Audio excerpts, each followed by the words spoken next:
দ্বিপাক্ষিক সম্পর্ক জোরদার করার লক্ষ্যে চলতি বছরের আগস্টের শেষ সপ্তাহে রাষ্ট্রীয় সফরে বাংলাদেশে আসতে পারেন ইতালির প্রধানমন্ত্রী জর্জিয়া মেলোনি। দুই দেশের কর্মকর্তারা সফরটি সফল করতে চূড়ান্ত প্রস্তুতির কাজ করছেন বলে ইউএনবিকে জানিয়েছেন সংশ্লিষ্ট একটি কূটনৈতিক সূত্র।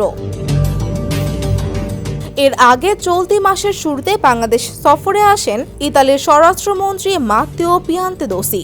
৫ মে ঢাকায় রাষ্ট্রীয় অতিথি ভবন যমুনায় প্রধান উপদেষ্টা অধ্যাপক মোহাম্মদ ইউনূসের সঙ্গে সাক্ষাৎ করেন তিনি। বৈঠকে বৈধ উপায়ে বাংলাদেশ থেকে আরও জনশক্তি নেওয়ার পাশাপাশি নিরাপদ অভিবাসন নিশ্চিত করতে প্রয়োজনীয় পদক্ষেপ গ্রহণ করার কথাও জানান ইতালির স্বরাষ্ট্রমন্ত্রী। এ সময় নিরাপদ ও বৈধ অভিবাসন, মানব পাচার প্রতিরোধ এবং বাণিজ্য ও বিনিয়োগ সহ পারস্পরিক আগ্রহের বিষয়গুলো নিয়ে আলোচনা করেন তারা।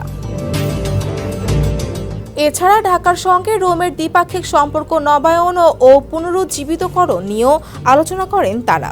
এ লক্ষ্যে চলতি বছরের সেপ্টেম্বরের আগেই ইতালির প্রধানমন্ত্রী জর্জিয়া মেলোনি বাংলাদেশ সফর করবেন বলে সে সময় জানান মাত্তেও। অবৈধ অভিবাসন ও মানব পাচার রোধের মতো বিষয়ে বাংলাদেশও ইতালির সঙ্গে কাজ করতে আগ্রহী বলে ওই বৈঠকে মাত্তেওকে আশ্বস্ত করেন প্রধান উপদেষ্টা। ডক্টর ইউনূস বলেন, ইতালিতে বসবাসরত বাংলাদেশিরা দেশটির প্রতি কৃতজ্ঞ, তারাও ইতালির প্রতি সন্তুষ্ট।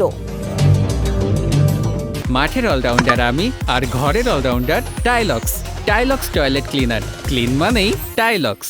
ওই বৈঠকে গত বছরের সেপ্টেম্বর মাসে নিউ ইয়র্কে জাতিসংঘ সাধারণ পরিষদে ইতালির প্রধানমন্ত্রীর সঙ্গে তার বৈঠকের কথাও উল্লেখ করে প্রধান উপদেষ্টা।